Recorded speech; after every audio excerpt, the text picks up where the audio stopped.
Salve, salve, meus amigos do Meson. Mais uma aula de história. Hoje nós vamos falar sobre iluminismo, tá? Iluminismo, por quê?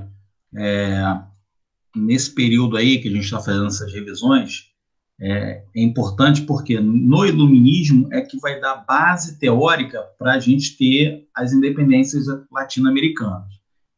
Inclusive, obviamente, no Brasil, beleza? Então, a gente vai fazer aqui um pai-bola sobre iluminismo, e é importante porque já abre, né, um link, uma conexão com as independências, já incluindo também o Brasil. Vamos lá, vamos para a aula.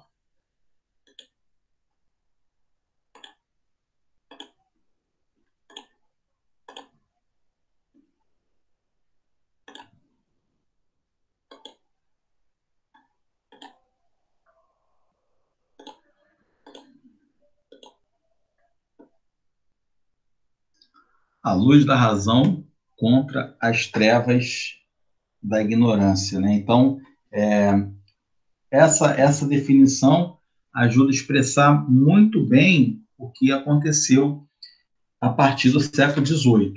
Então, no século XVIII, exatamente, temos a ruptura de uma série de situações, né, onde, basicamente, havia o domínio da igreja e também do absolutismo monárquico. Então, a gente passa a ter uma ruptura, e essa ruptura, ela exatamente acontece por conta disso. A gente tem, até o século XVIII, por exemplo, de forma majoritária, a igreja manipulando a educação, manipulando a religião, e o Estado a economia, né? Então, por exemplo, você tem ali o Estado batendo na tecla de insistir no mercantilismo, perfeito? E o iluminismo, ele vem para criticar essas ordens vigentes, ele vem para criticar o antigo regime, né? Então começa a termos, né, uma nova visão política, uma nova visão econômica, uma nova visão social e também religiosa. Então a ideia de iluminismo, a ideia de iluminar, a ideia de colocar o raciocínio na população, tá? Esse raciocínio é o que vai ser capaz, por exemplo, de termos, né, uma condição melhor, né, de vida e tudo mais.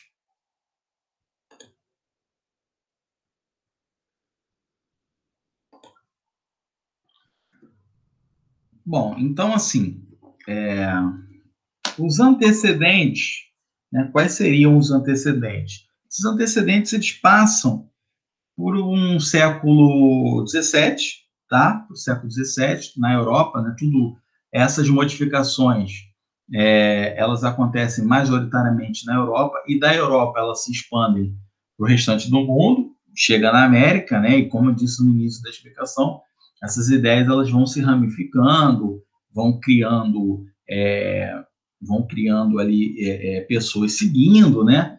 E aí até termos a efetivação das independências, começando pelos Estados Unidos. Então, lá no século XVII, a gente tem a famosa Revolução Científica. E aí, nessa Revolução Científica, surge um pensador chamado René Descartes. O René Descartes ele vai ser, né, um dos grandes fundadores de uma escola racionalista. René Descartes ele é o autor da célebre frase: penso, logo existo.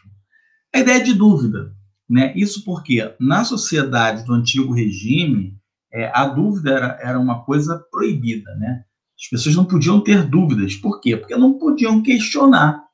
Não havia essa possibilidade de você questionar o que o seu rei ou a tua igreja mandava, né? Então, o questionamento ele era visto como algo muito ruim por essas instituições predominantes, tanto pela igreja quanto pelo Estado, pelo rei. Até porque o regime que vivíamos naquele momento era o regime de antigo regime, ou absolutismo monárquico, onde o rei ele era inquestionável. Então, o René Descartes ele vem com essa escola racionalista onde a dúvida é uma coisa pertinente, uma coisa normal, uma coisa válida, né? Vamos dizer assim.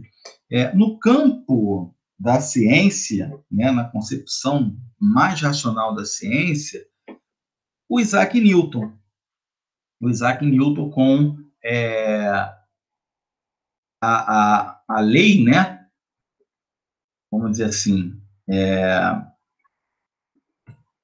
leis da física. Né? Então, o Isaac Newton ele vem para desenvolver, né, a teoria da gravitação, da gravitação, né? As leis da física, elas têm, né, muito a ver com as leis sociais, né? Então ele vai traçar lá né, um raciocínio, né? E a gravitação universal, né? O estudo aí do Isaac Newton como um dos percussores no século XVII e também no século XVIII. O Newton, ele é um homem também do século XVIII, até porque ele viveu até 1727.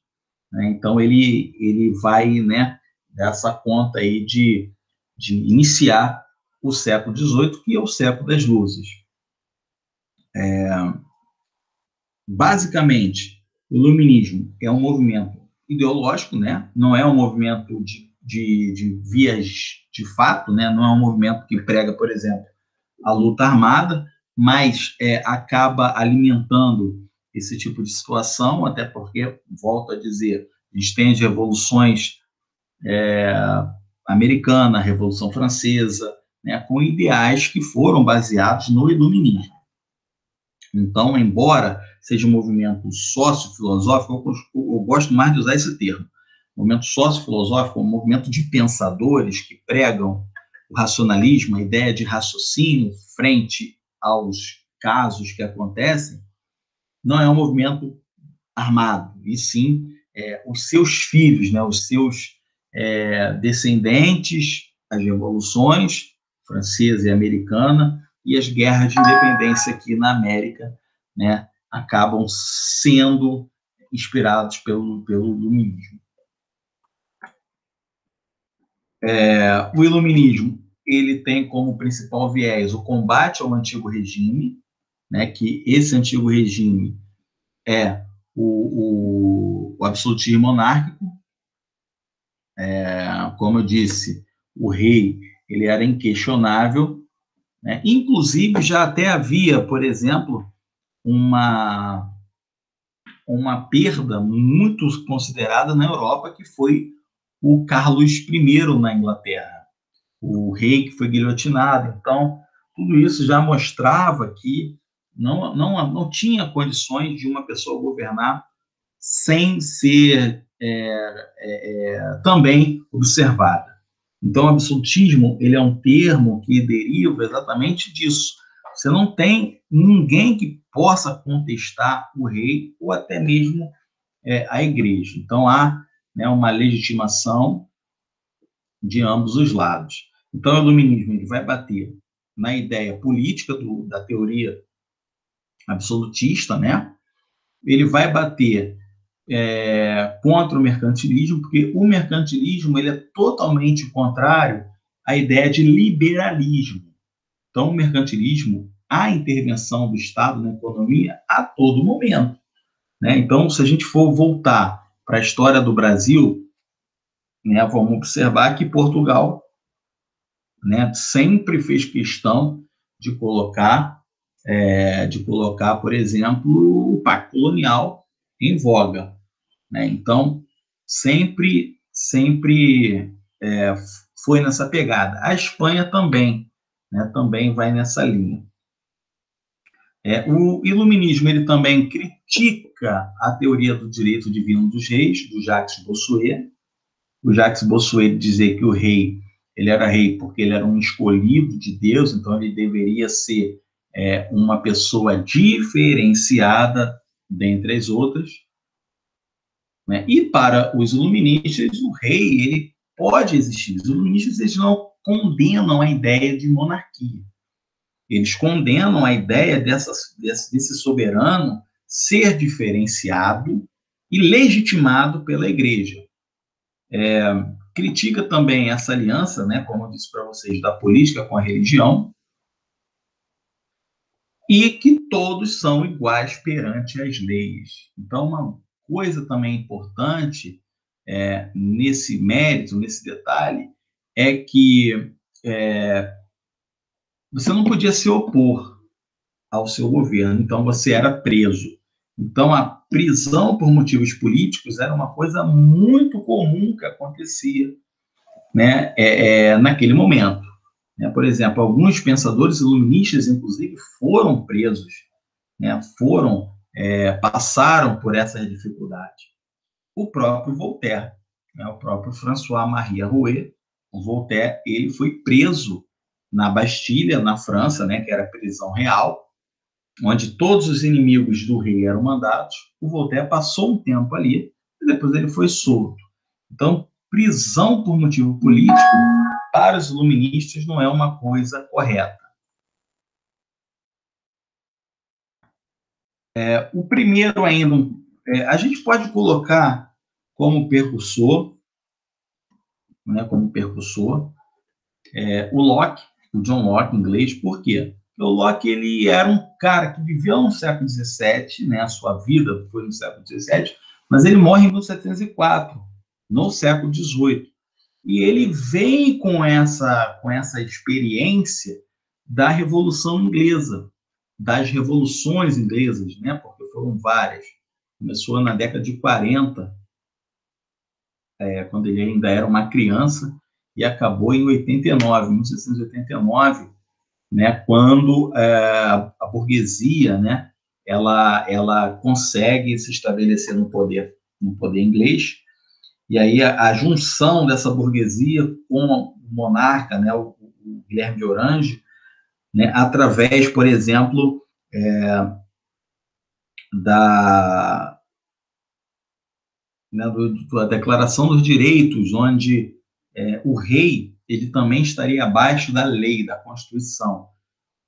Né? Enfim, então o Locke ele vem dessa experiência, ele passa por isso e ele vai ser uma pessoa que vai dar início a essa nova filosofia, né? Onde principalmente o governo liberal é um governo mais aceitado para uma Inglaterra que vem numa ascensão financeira. Então, o Locke, por exemplo, ele vai dizer que todo homem tem direito à vida, à liberdade e à propriedade. Né? Então, isso tira exatamente a ideia de um Estado controlador, de um Estado onde, por exemplo, ele seja interventor. Então, ele bate forte no mercantilismo, onde o Estado é um Estado altamente interventor. O Locke ele também fala numa espécie de contrato entre o Estado e os súditos, entre a população. Vale lembrar que os iluministas não eram contra a monarquia. Embora os Estados Unidos, primeiro país a se transformar numa república, tenha se guiado pelo iluminismo, mas o sistema republicano ele vem de uma questão própria dos norte-americanos, tá? E não uma filosofia do iluminismo, que tem que ser república. Não é isso que acontece. O governo ele tem todo o direito de se rebelar, os governados têm todo o direito de se rebelar contra o governo, daí essa ideia de contrato. Se esse governo não atende os anseios, esse governo ele pode ser questionado, tá?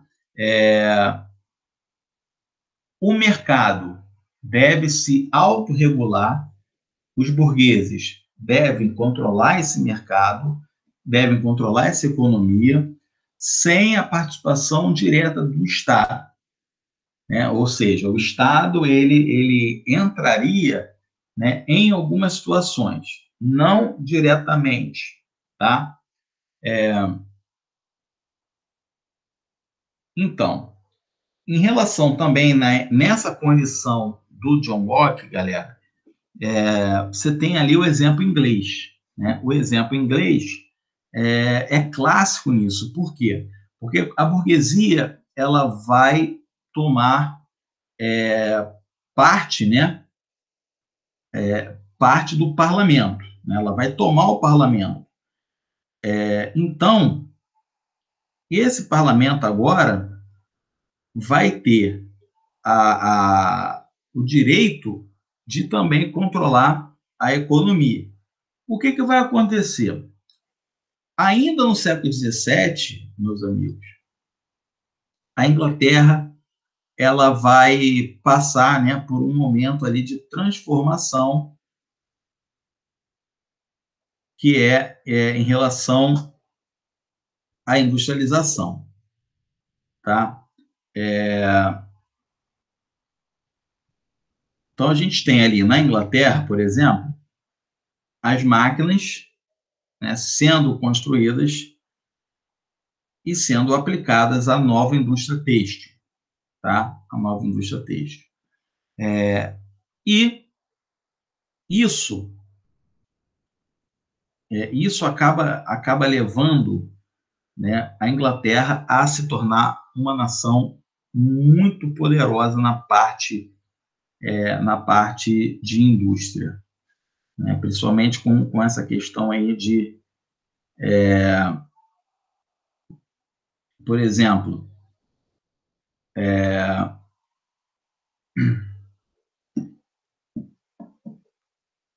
você tem na Inglaterra ali condições necessárias para para ter uma boa industrialização, né? E aí o rei da Inglaterra, o Guilherme de Orange, lá em 1689, ele vai estabelecer a Declaração de Direitos, Bill of Rights. E essa declaração de direito o coloca abaixo do parlamento, abaixo da lei. Então, quem vai controlar a Inglaterra é o parlamento, que é burguês. Tá? E logo em sequência a gente tem a industrialização da Inglaterra. Então, é tudo muito rápido. Né? É um processo bem intenso que acontece na Inglaterra. E o Locke, ele está participando diretamente dessa transformação. Beleza? Depois, a gente tem a França, né? Então, a França ela vai realmente ela vai consolidar o movimento iluminista. Tá? Você tem ali alguma coisa acontecendo na Inglaterra, mas a França ela vai tomar isso como uma coisa bem peculiar. Grande parte dos iluministas eles são franceses. Então você tem ali o pontapé inicial na Inglaterra, né, com a Declaração dos Direitos, Bill of Rights, onde o rei Guilherme de Orange ele não tem poder absoluto, né? Quem controla é a burguesia, e você tem uma industrialização e a Inglaterra pregando o liberalismo econômico, perfeito? Então você tem ali uma transformação que dá certo. Né? O iluminismo ele só começa na França, né, efetivamente, após o início da Inglaterra, no sentido de industrialização, mas ele só vai para a França porque a Inglaterra passa por uma experiência boa. Né? E aí a gente tem os iluministas franceses. O primeiro, um dos mais conhecidos, é o Voltaire. O Voltaire, ele,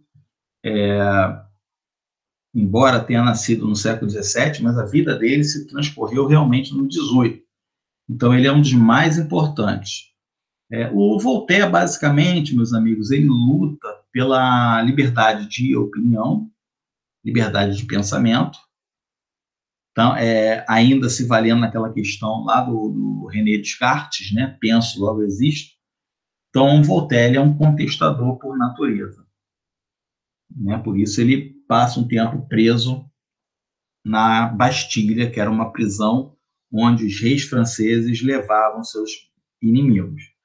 O Voltaire, ele fala a frase, né, melhor dizendo, uma das frases mais conhecidas do mundo, que é a frase: posso não concordar com o que você pensa, mas defenderei até a morte seu direito de expressar suas ideias. Né? Então, é bem isso aí mesmo, é bem isso aí, é bem nessa pegada aí de liberdade de expressão, liberdade de pensamento. Eu vou repetir o que a gente já vem falando. Os iluministas, eles lutavam por igualdade jurídica, principalmente, e o fim da intervenção do Estado na economia. Ou seja, um liberalismo. Os iluministas, eles não lutavam, por exemplo, pelas causas sociais, tá? Maior acesso da população à escola, por exemplo. Isso não era uma filosofia dos caras. Os caras, eles tinham uma filosofia de valorizar a burguesia, tá? Então, são pensadores que focam seus estudos nessa questão econômica e no controle dessa economia pelos burgueses, tá? Basicamente, são essas ideias aí. O Voltaire, ele também era muito crítico da igreja, tá? Ele vai escrever uma obra chamada de Cartas Inglesas. Isso por quê? Porque nessa obra, Cartas Inglesas,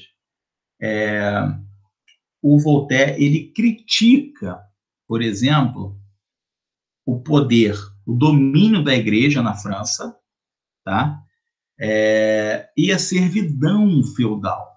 Isso mesmo, no século XVIII, antes da Revolução Francesa acontecer, ainda existia resquício de sociedade feudal. Na França ainda tinha senhores feudais.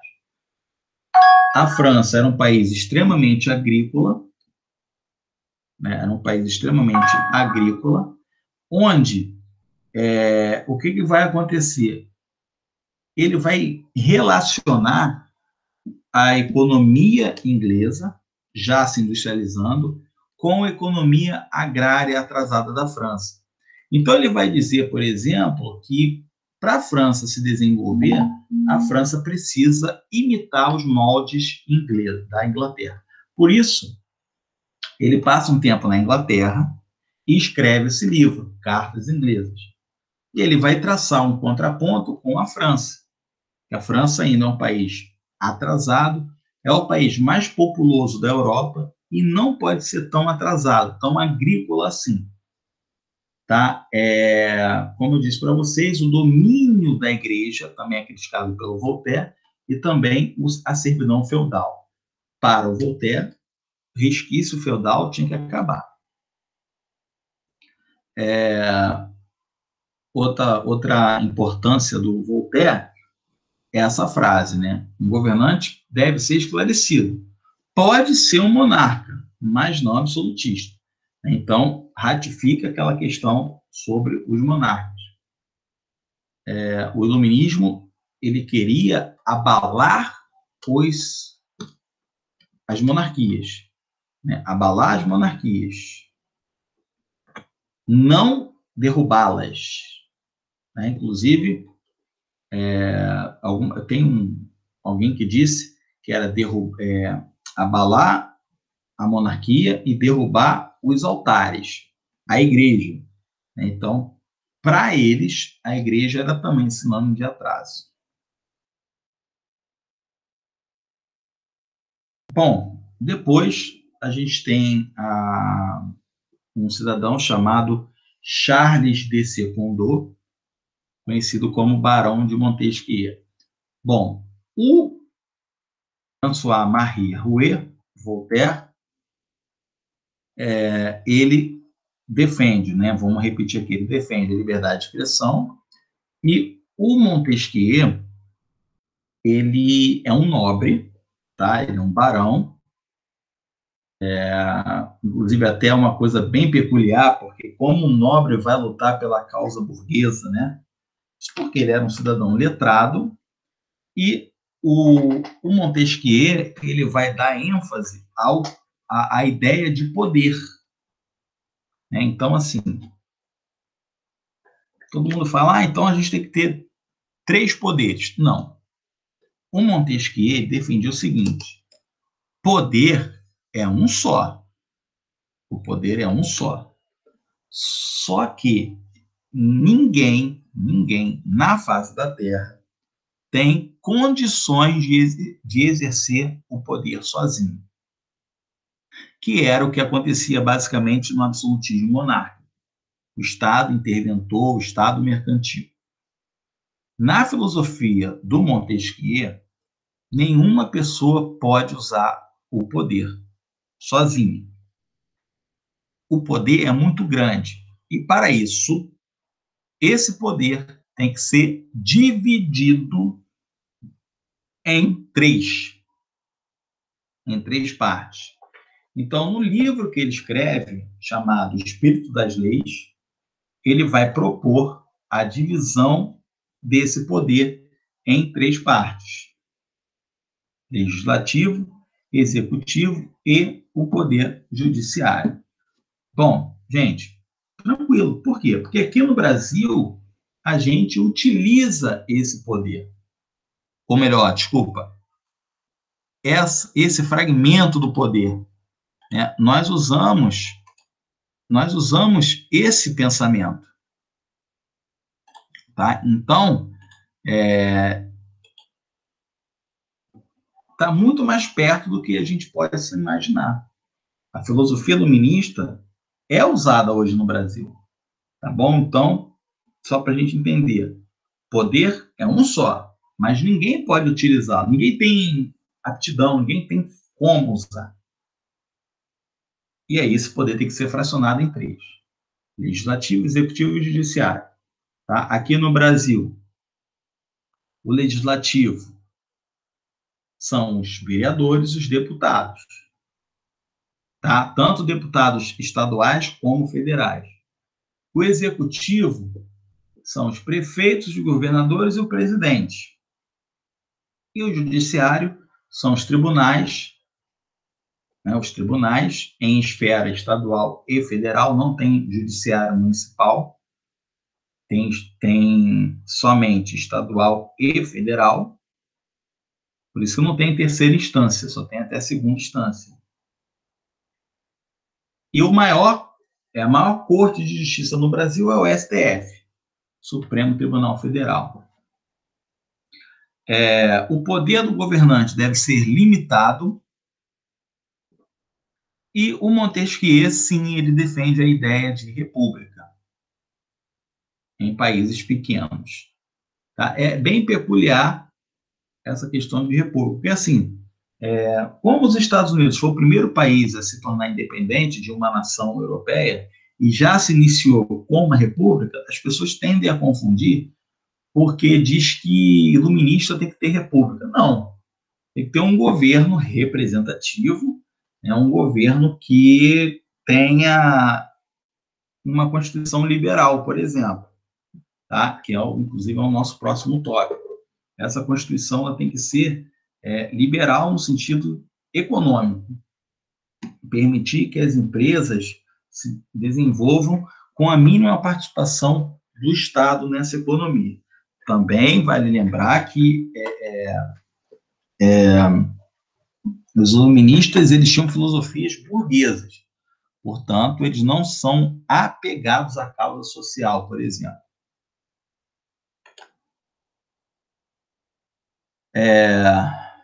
Esse aí é o inglês, o Adam Smith. Tá? O Adam Smith, deixa eu pular, essa parte aqui do Adam Smith, e aí depois eu explico outra situação aí. Então tá, o Adam Smith, eu vou pular rapidamente. O Newton né? Ele é um percussor, né, no campo das ciências, tá? O estudo da esfericidade da Terra, né?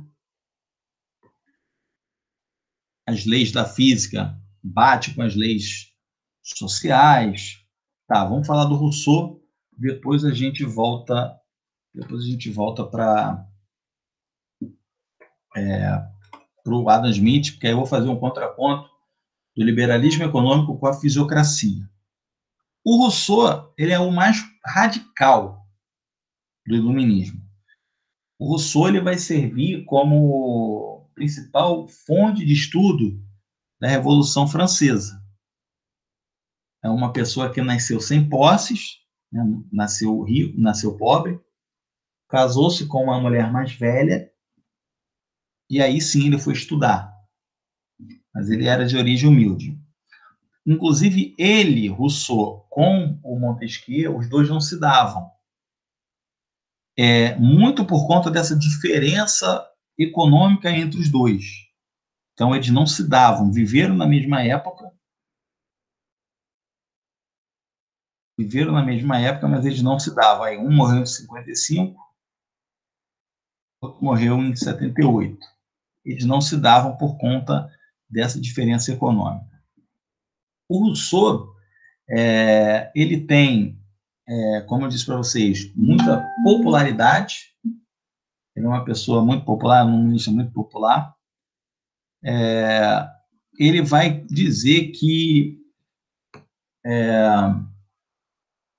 basicamente, né, ele vai dizer que o homem nasce bom, mas a sociedade o corrompe.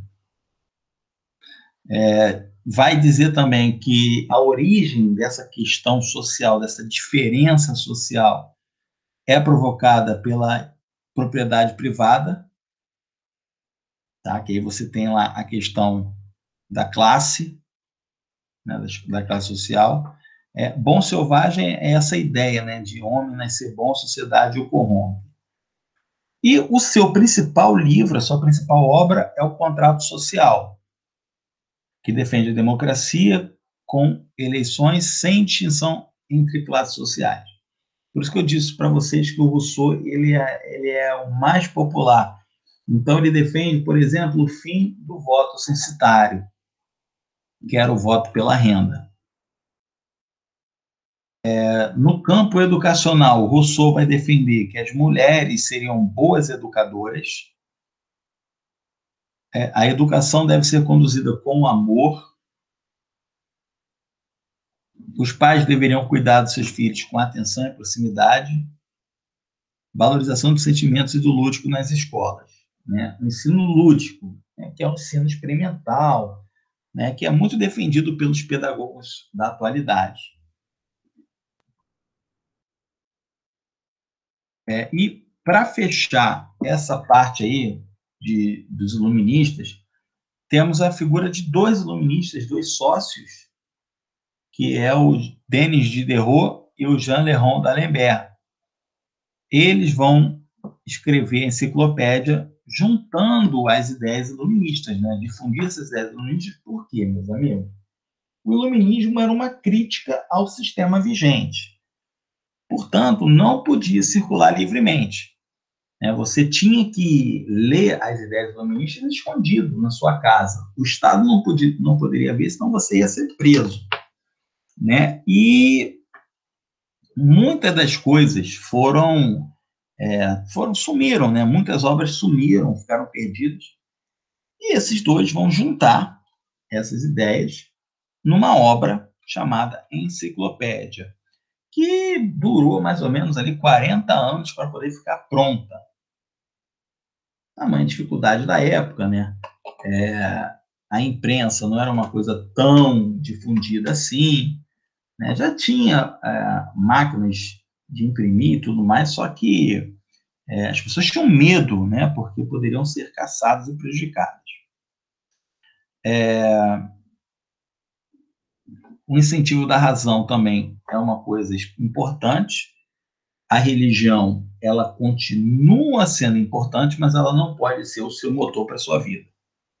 Os iluministas não eram ateus, não queriam o fim da igreja, mas queriam o fim do modelo opressor que a igreja tinha. O iluminismo foi, antes de mais nada, um movimento da burguesia e para a burguesia. O movimento da burguesia, beleza, mas para a burguesia.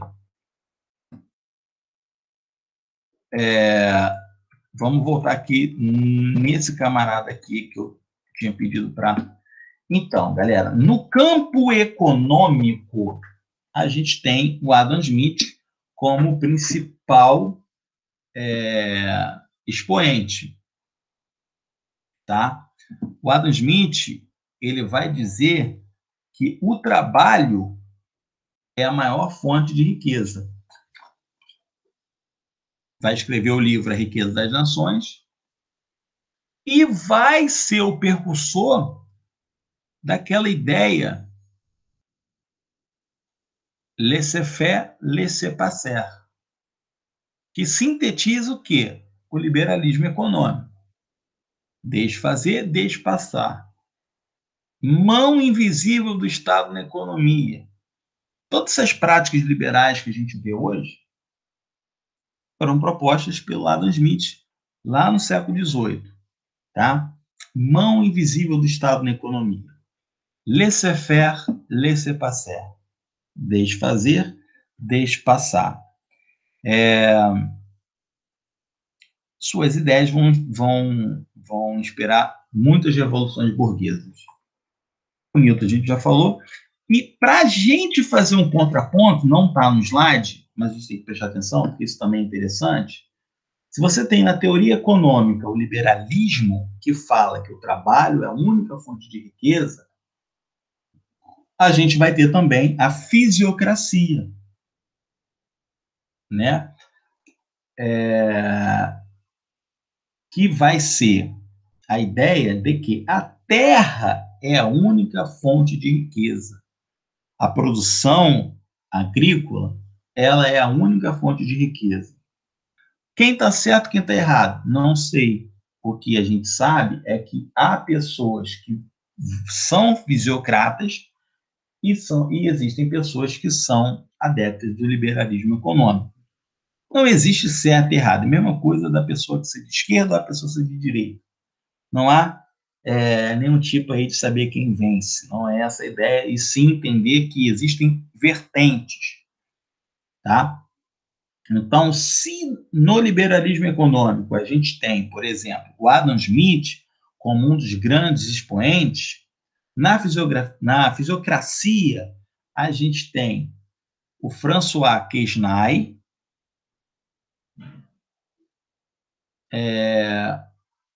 o Gournay que vai ser um dos ministros durante o processo de revolução na França.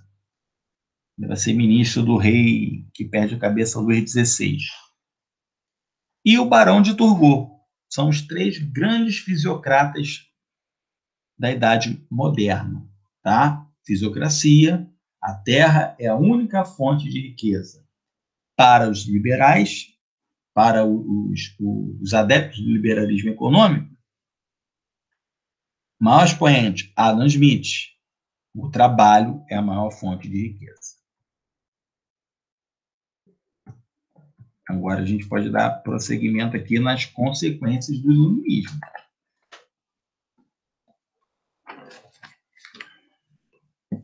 Então, vamos lá. Bom, galera, a independência dos Estados Unidos, 1776, foi a primeira revolução inspirada nos ideais iluministas e a segunda liderada pela burguesia. A primeira foi na Inglaterra. O percussor vai ser na Inglaterra, nos quase 40 anos da Revolução Inglesa, né? Então, a gente tem, por exemplo, o parlamento se sobrepondo ao monarca, através, né, da declaração. A Revolução Francesa, 1789, que marca a derrubada do antigo regime no país, em que ele foi mais forte também, foi inspirado nos ideais iluministas. A Revolução Francesa é um tema também bem importante. A gente deve falar disso aí também, né, nas nossas revisões aqui no Google Meet. Revoluções e tentativas de revoluções pelo mundo, inclusive no Brasil, com a Conferência Mineira, a Inconfidência Baiana, a Revolução Pernambucana de 17, a Conjuração Carioca de 1794, que não é muito falada, mas é um tema também importante, peculiar, e o despotismo esclarecido, galera, que é exatamente o quê? A miscigenação de ideias absolutistas com ideias iluministas. Né? Os déspotas esclarecidos eram governantes, eram políticos que mesclavam as ideias absolutistas com ideias iluministas. Né? Isso porque existia, né, um grande medo dessas revoltas, por exemplo, da independência dos Estados Unidos, ganhasse força em outras regiões, e aí vai ser uma tentativa de frear o âmbito dos burgueses em expandir esses ideais revolucionários, tá bom? Então, despotismo esclarecido é isso. Você vai mesclar as ideias absolutistas com as ideias iluministas, né? Aquela famosa barata que morde e assopra.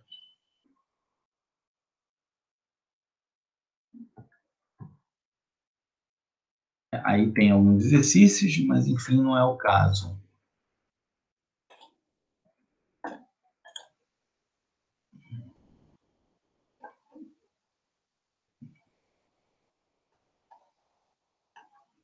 Então, vamos falar mais um pouquinho de despotismo esclarecido, porque eu preciso citar alguns exemplos para vocês. Tá? Temos esses monarcas aqui, ó. Frederico II da Prússia, tá? Hoje, a Prússia seria a Alemanha, tá bom? Depois de um processo de unificação muito importante, a Alemanha, a Prússia acaba virando a Alemanha ali por volta do ano de 1871, tá? Já na Idade Contemporânea e no século XIX. Catarina II da Rússia, tá? Criando escolas, né? Por exemplo, abolindo a servidão. José I, rei de Portugal. Aqui no Brasil, nós tivemos os efeitos do despotismo esclarecido exatamente por conta, né, do Pombal, né, do Marquês de Pombal, que é o primeiro-ministro e que vai fazer uma série de transformações aqui no Brasil, por exemplo, criando as companhias de comércio, mudando a capital de Salvador para o Rio de Janeiro, justamente para aproveitar o acesso que o Rio de Janeiro tem ao mar. O Pombal ele também expulsa os padres jesuítas numa região, após uma guerra na região dos Sete Paulos das Missões, sul do Brasil. Então, o Pombal ele é um grande representante desse despotismo esclarecido. Né? Por exemplo, ele diminui os gastos públicos, né? O famoso erário régio, a diminuição ela é muito importante. O Pombal ele também vai permitir a instalação de manufaturas aqui no Brasil, justamente para concorrer com a Inglaterra. Entretanto, a Inglaterra já estava sendo industrializada, mas a manufatura ela também é uma coisa importante que vai acontecer no Brasil. Outro exemplo, o José II na Áustria. Tá? Deixa eu mudar aqui a posição aqui, que acho que fica melhor. Tá? O José II na Áustria, né? E o Carlos III na Espanha, através de um cidadão chamado, na América Espanhola, porque assim, a América Espanhola, ela é a colonização é muito parecida com o do Brasil, né? Então, lá na América Espanhola, a gente tem a figura do Conde de Aranda. De Aranda é um cara responsável por fazer o que o Pombal estava fazendo aqui, né, no Brasil. O Conde de Aranda faz lá na Espanha e tem até bons sucessos e tudo mais.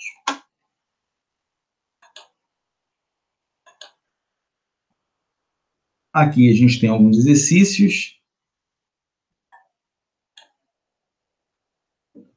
Vou dar um tempinho aí para vocês fazer até o 5, tá?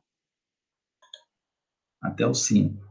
E daqui a pouquinho, quando acabar a aula, eu jogo esse material para vocês lá no Google Meet. Qualquer coisa, eu estou aqui.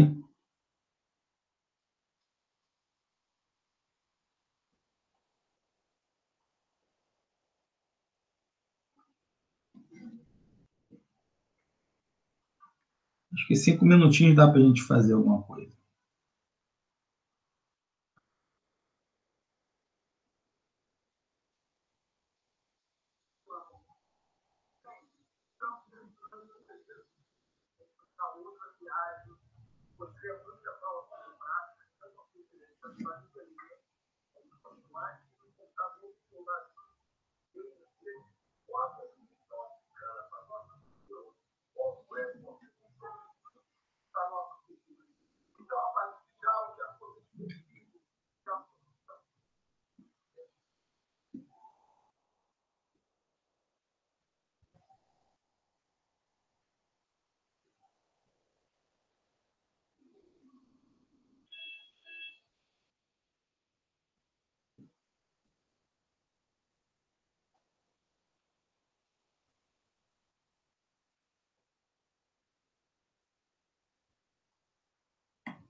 Então, vamos aqui. Vamos fazer essas correções aqui. As ideias dos diversos filósofos do iluminismo, que tanta importância exercem nos movimentos sociais dos séculos XVIII e XIX, têm como princípio comum república, né? Eu disse para vocês na explicação que a república ela não é uma coisa, né, uma obrigatoriedade, então essa letra já está fora. A razão como portadora do progresso e da felicidade, as classes populares como o calvinismo como justificativa material, igualdade social como alicerce, também não é igualdade social. Esse gabarito aqui, ele fica a letra B, tá bom? Letra B. O iluminismo representa a visão de mundo da intelectualidade do século XVIII, não podendo ser apontado como parte de seu ideário. O combate às injustiças sociais e os privilégios dos aristocráticos. É uma verdade, né? O fortalecimento do Estado e cerceamento das liberdades. O anticolonialismo e repúdio declarado à escravidão. O triunfo da razão sobre ignorância e superstição. o anticlericalismo e a oposição à intolerância religiosa. Então, como ele quer saber o errado é o fortalecimento do Estado. Pelo contrário, esse Estado ele tem que não pode se envolver, né, a mão invisível do Estado. Sobre o iluminismo, é falso afirmar que Voltaire, o mais polêmico e irônico dos mestres iluministas, voltou-se contra os abusos do Estado, da Igreja, satirizando-os. Tá certo? Os pensadores iluministas defendiam a liberdade de expressão e utilização da razão para iluminar a mente humana. Tá certo? Montesquieu, um dos principais pensadores iluministas, desejou equilibrar os poderes do Estado, criando a famosa divisão de poderes, executivo, legislativo e judiciário. Tá certo? Foi um movimento intelectual contrário aos interesses da burguesia, desejava igualdade social entre todas as classes. Está errado. O iluminismo surge da burguesia. Número 4. O iluminismo, como movimento intelectual do século XVIII, representou as ideias revolucionárias da burguesia, o renascer do pensamento clássico greco-romano, a revolução ideológica da aristocracia, a expansão do pensamento religioso, o fortalecimento do Estado absolutista. Gabarito. Letra A. Isso aqui é renascimento. Pega essa visão aí, renascimento. É antes. Sobre as relações entre o iluminismo e os déspotas esclarecidos, podemos afirmar que estes soberanos não concordavam com nenhuma ideia defendida pelos filósofos iluministas. Está errado. Utilizaram integralmente todas as novas ideias defendidas pelos filósofos iluministas. Para modernizarem seus estados, utilizavam os princípios iluministas que não eram incompatíveis com seu poder absoluto. Usaram principalmente ideias iluministas de Maquiavel e Hobbes. Utilizaram-se exclusivamente das ideias de Rousseau. Essa aqui seria a letra E.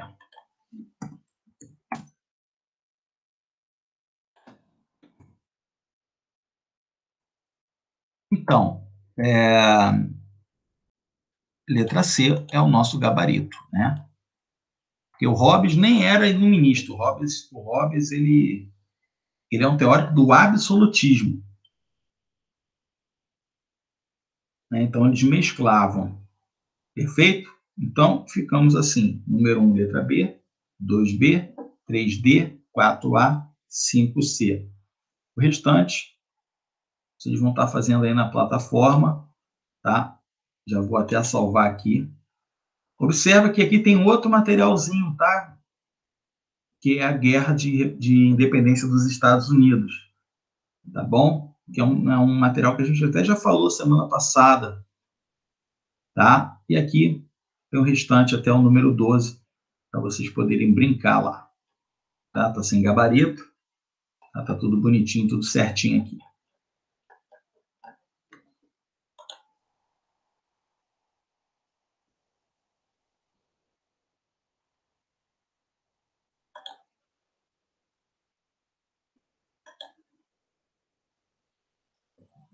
Então, galera, ficou assim, tá bom? Esse material estará lá à disposição de vocês e façam as atividades, tá? Não deixe de fazer, porque tem alguns assuntos ali que se relacionam muito com o nosso país, com o Brasil. Tá legal? Grande abraço a todos. Fui.